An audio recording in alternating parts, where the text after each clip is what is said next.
La carbonituración es un tratamiento termoquímico que consiste en calentar materiales siderúrgicos entre unos 700 y unos 890 grados en un medio que les brinde carbono y nitrógeno durante una cierta cantidad de tiempo, para luego enfriarlos en aceite, aguas, temperatura bajo cero o en un baño de sales o en el mismo aire, ¿por qué no? El uso de la carbonituración suele tener como finalidad algunos de los siguientes objetivos, como por ejemplo trabajar con menores temperaturas de trabajo, una mayor dureza superficial de las piezas, una mayor resistencia a la corrosión y al desgaste, sobre todo, una mayor economía de combustible, ya que al trabajar con menores temperaturas te permite ahorrar en eso, y a la vez también un menor desgaste en las maquinarias que por ejemplo en otros tratamientos térmicos que se usa mayor temperatura. También el hecho de que podés aplicar un templado desde el mismo medio que venías, el medio cementado, digamos. Se eliminan los puntos blandos que por ahí son muy susceptibles a aparecer en la carburación. También el hecho de que se trabaje con temperaturas bajas evita el engrosamiento del grano, y también trabajar con temperaturas bajas y una menor velocidad de enfriamiento se evita la probabilidad de rupturas en las piezas o de que se creen grietas en las mismas. También la dureza de las piezas resultantes es más estable a los revenidos. Los principales factores que intervienen en la carbonituración son la composición del componente siderúrgico, la temperatura de trabajo, la duración del tratamiento, el cementante y el tiempo o velocidad de enfriamiento. Recordar también que la carbonituración puede ser de dos formas, seca o gaseosa, y la otra forma es la húmeda o líquida, cianuración. Lo primero que debemos saber del carbonitrurado es que el término en sí es un tanto engañoso. Si bien uno pensaría que está relacionado con la nitruración, lo cierto es que es una variante de la carburación, puesto que el mecanismo de endurecimiento es el mismo. La principal diferencia se encuentra en la austenita, la cual en la carbonitruración no es solamente una solución sólida de hierro, gamma y carbono, sino que además se le agrega nitrógeno y pasa a ser una austenita aliada. Podemos concluir que la diferencia entre uno y otro es principalmente la presencia del nitrógeno. El nitrógeno tiene la propiedad de ampliar el campo de estabilidad de la austenita, por lo cual la convierte en un material mucho más estable a bajas temperaturas. Bueno, continuando con las características de ambos, tanto la carburación como la carbonitrurado, una de las diferencias que podemos marcar es, según su temperatura, la reacción que tiene el mismo, puesto que a altas temperaturas el acero, al estar en estado gamma, en ambos casos el carbono como el nitrógeno se disuelven en la austenita. Por otro lado, en bajas temperaturas, aproximadamente en el punto crítico y mayor a 590 grados centígrados, el nitrógeno puede disolverse en el hierro alfa, mientras que el carbono no tiene acción en el mismo. Ya en temperaturas intermedias, aproximadamente entre las bajas y las altas, el nitrógeno se encontrará en el estado gamma, y en el caso del carbono puede que éste se disuelva gradualmente o siga el ejemplo que sucedió en las temperaturas bajas, es decir, que no tenga acción sobre el mismo. Cuando en la carbonituración se produce la incorporación de estos elementos, el carbono y el nitrógeno, la difusión del nitrógeno facilita la del carbono y viceversa. En el diagrama hierro-nitrógeno se puede observar que alrededor de los 590 grados centígrados el nitrógeno tiene gran solubilidad en el hierro alfa. En cambio, en el diagrama hierro-carbono se observa que el carbono tiene muy baja solubilidad en el hierro alfa, ya que su punto máximo se encuentra alrededor de los 721 grados centígrados. La velocidad de difusión de ambos elementos aumenta con la temperatura, pero de distinta manera. La difusión del carbono y del nitrógeno presentan distintas alternativas, siendo la fundamental que la presencia simultánea de ambos modifica el comportamiento individual de los mismos. Según experimentos, se vio que en función del tiempo y determinadas temperaturas, la cantidad de carbono fijado aumentaba con la magnitud de nitrógeno activo presente en la mezcla. El carbono y el nitrógeno utilizados en la carbonitruración son más activos a temperaturas medias de unos 825 grados centígrados que a temperaturas más elevadas de unos 950 grados centígrados. La velocidad de penetración se acelera con relación a la carburación clásica, mientras que la reacción tiene lugar a temperaturas más moderadas. Rengstorff, Weber y Flore han realizado experimentos evaluando cómo cambiaba la dureza en función de las proporciones de carbono y nitrógeno y variando la temperatura y el tiempo que tardaba este tratamiento térmico. Y descubrieron que estos cambios en las condiciones y en las proporciones en las que se realizaba el tratamiento térmico tenían un efecto directo en una capa superficial, que era donde realmente se estaba realizando la carbonitroración. Para esto, ellos generaron una atmósfera que estaba constituida por un 40% de amoníaco que contenía nitrógeno, un 10% de metano, teniendo así carbono, y un 50% de gas soporte, que sería el aire, a una temperatura de 825 grados. Luego del proceso de tratamiento térmico, vieron que se generó una capa blanca frágil en la superficie del material, pero debajo de eso se encontraba una mezcla de martensita y austenita, en donde, dependiendo de la temperatura a la cual se había realizado el tratamiento térmico, variaba el porcentaje de ellas.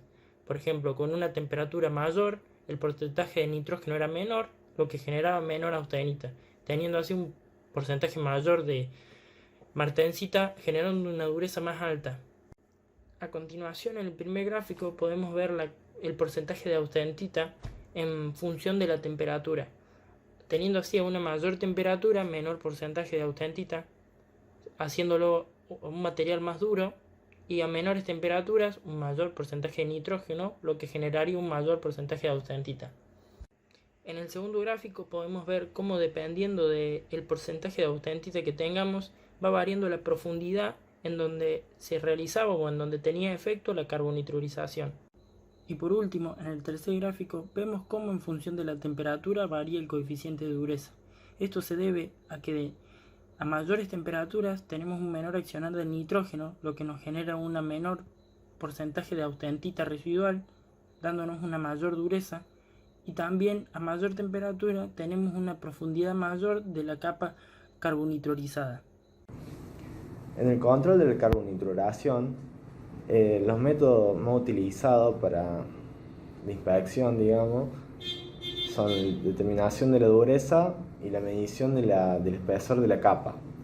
Cuando la dureza es superficial y no se tiene el equipo necesario, se suele hacer un ensayo de Lima, que en medida Rockwell, estos suelen variar los valores no suelen ser menores a 85, más o menos entre 91 y 93. Y en Rockwell C van desde los 50 a los 65 en la superficie, y en el núcleo entre los 25 y los 50, dependiendo del acero y el tratamiento térmico, del templado, del reveñido que se le haya hecho. En la práctica industrial, la penetración varía entre 0,8 y 0,08 y 0,5, y llegando hasta los 0,8 en ambos casos. Para la elección de la capa requerida para determinada aplicación hay varios factores los que hay que tener en cuenta, como por ejemplo la tolerancia dimensional especificada, el exceso de material que puede llegar a ser quitado, como por un rectificado, por ejemplo por la deformación del material, el total admisible del desgaste en el uso, la concentración de tensiones en el servicio, la exigencia de presiones durante el trabajo, y en base a todo esto siempre es recomendable elegir el mínimo espesor necesario dependiendo de lo que tengas que hacer aplicando el tratamiento. Para lograr sea más fácil es mejor siempre elegir un acero de más alto carbono, lo cual da un núcleo resistente y reduce el espesor de la capa. Por ejemplo, en dos tratamientos térmicos de este tipo, uno a 650 grados durante 7 horas y media y enfriado en aire, permite que exista una capa blanca que se llama, que es carbono y austenita, lo que la hace más frágil, teniendo en la superficie una dureza de 150 Vickers y 300 un poco más profundo en el material. Mientras que en un tratamiento a 700 grados durante 24 horas y templado en agua, elimina esa capa blanca y aumenta la dureza llegando a más de 800 Vickers. En base a todo esto, siempre es recomendable analizar bien para qué uso se va a dar el material y tener en cuenta todo esto para elegir qué tipo de tratamiento se le va a dar. Bueno, el acero de medio carbono tiene una resiliencia menor que los extradulces de carburación. Por eso conviene limitar las tensiones triaxiales de tracción en el núcleo. Cuanto más carburado sea el metal base, más garantía ofrece el tratamiento de carbonitruración a bajas temperaturas. En el supuesto caso de tener que usar aceros aliados para ciertas aplicaciones, es conveniente acudir al recurso de relevar el carbono para mantener la condición de indeformabilidad. Así es como se logra un tratamiento de carbonituración a bajas temperaturas. Los aceros carboniturados tienen una amplia variedad de composiciones, pero para poder llegar a esta etapa tienen que tener ciertas condiciones o características. Por ejemplo, la variación del contenido de carbono puede ser muy amplia, ya que comprende los rangos que abarcan desde el eutectoide hasta los porcentajes menores, pero siempre mucho más elevados que los amplios en la carburación. También la presencia de mayor proporción de carbono aumenta la velocidad de difusión del nitrógeno. La factibilidad de lograr por un solo temple las características deseadas de periferia y el núcleo. El temple perlítico del núcleo permite disminuir los riesgos como las deformaciones, distorsiones o alabeos. Teniendo en cuenta que no existe problema de templabilidad, el acero al carbono satisface plenamente a la generabilidad de las aplicaciones. Ventajas de la carbonituración. Teniendo en cuenta lo anteriormente expuesto, se puede considerar las siguientes ventajas de este tratamiento frente a la carburación. Aumento de la templabilidad gracias a la presencia del nitrógeno, posibilidad de templar a temperaturas más bajas, factibilizando reducir consumo de energía del horno, utilizar menores velocidades de temple con lo que se reduce el peligro de agrietamientos, deformaciones, alabeos y grietas, mayor resistencia a la corrosión, desgaste y fatiga, desaparición de puntos blandos que suelen presentarse en la carburación, dureza superficial superior frente a la carburación, evita en muchos casos el rectificado en las piezas debido a deformaciones menores y con ello reducir la profundidad de la capa endurecida. Las bajas temperaturas del tratamiento eliminan la posibilidad del engrosamiento del grano. Siendo las temperaturas más bajas, es más factible practicar el temple en forma directa desde el horno. El medio de enfriamiento utilizado es menos energético, ya que en general las piezas se pueden enfriar en aceite, aire circulante a 20 o 25 grados centígrados o baños de sales fundida. Cuando las piezas tienen ciertas dimensiones o mucha masa, se puede utilizar agua. La dureza obtenida es más estable al revenido. La capa endurecida ofrece más resistencia al ablandamiento por revenido que las similares provenientes de la carburación. Simplicidad en los tratamientos térmicos, dado que con un temple se logran las características deseadas. Teniendo en cuenta las temperaturas de trabajo, las instalaciones sufren menos deterioros por la acción del calor. La carburación profunda por carbono se practica a temperaturas bastante más elevadas que la carbonituración en aceros al carbono y aliados, pero de bajo carbono. Se requiere como etapa final un temple único o doble, generalmente el enfriamiento es al agua. La carbonituración se basa sobre la obtención de espesores de capa considerablemente menores y se logra en dos condiciones operacionales de temperatura y tiempo más moderados, teniendo como tratamiento final un conveniente temple para lograr un estado vainítico del núcleo.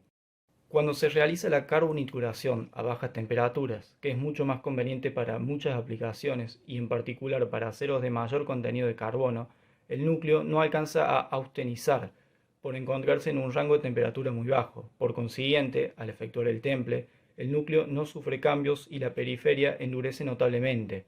Si se consideran aceros muy carburados, teniendo en cuenta la composición, la estructura inicial, el tiempo y la temperatura del tratamiento térmico, la perlita del núcleo sufre un proceso más o menos intenso de coalescencia, con que se logra un núcleo dulce, maleable y resiliente.